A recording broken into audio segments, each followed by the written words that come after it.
very poor planning method. Going to be blooded. One of his young daughters got missed. Tomorrow when I become minister for crocodiles.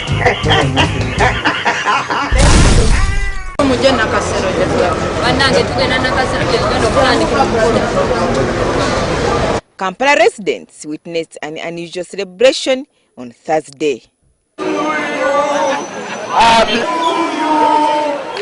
Uganda Young Democrats were at it again. Happy birthday to you. Happy birthday to you. A birthday cake carried along the streets of Kampala. Happy birthday to you. And then ferried on a commuter taxi to Kampala's most protected zone, the Constitutional Square. Driver who want to join. Is this not an unlawful assembly? No, this is not an unlawful assembly. People are coming, even others are coming. They're coming on their own. But one person was not coming, alone or with others. The birthday boy was conspicuously absent.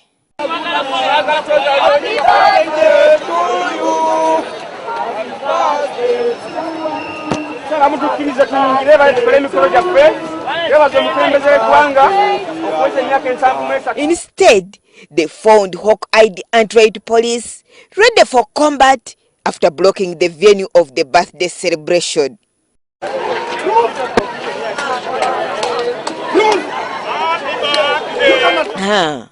Assuming the mouth-watering cake and packaged gifts with no one to give to.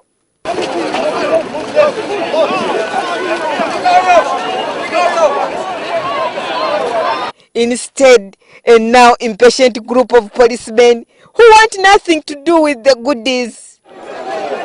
The result, an infuriated birthday organizer. Right to access public property. You cannot do such a thing. We are not going to accept. We want our presents back. You cannot just take them and throw them away.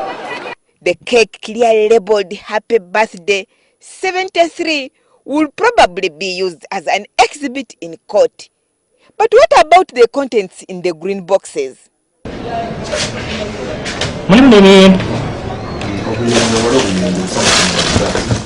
Mandazis, a few overripe mangoes, and only lollipop sweet. That is what they had intended to give the birthday boy. So what does Tamale Mirundu think about this birthday fiasco? Why do you celebrate a neighbor's birthday before celebrating your father's birthday? That is a hard question for me to answer, sir. Why don't they organize Semogere's birthday first, Besige's birthday second, and Mao's birthday?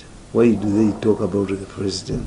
That is also another hard one for me to answer, sir. How can you organize a birthday for somebody who has not cleared you? It was a surprise birthday, Mr. Tamale Mirundu. Surprises are always a secret. Because it is a personal birthday. It's not a national celebration. Talk about personal. Something else very personal was happening at the Plush Nakasero suburb in Kampala. The bone of contention is this posh house that is pitting Seya against his former employer. Let me give you an example for the land law. If somebody in the Kibanja, he uses your land and then he makes something, a building or something, within 2 years, it becomes reliable. The question is, where were you when this man was building? Good question. Where was the Kampala State Council when Seya was building?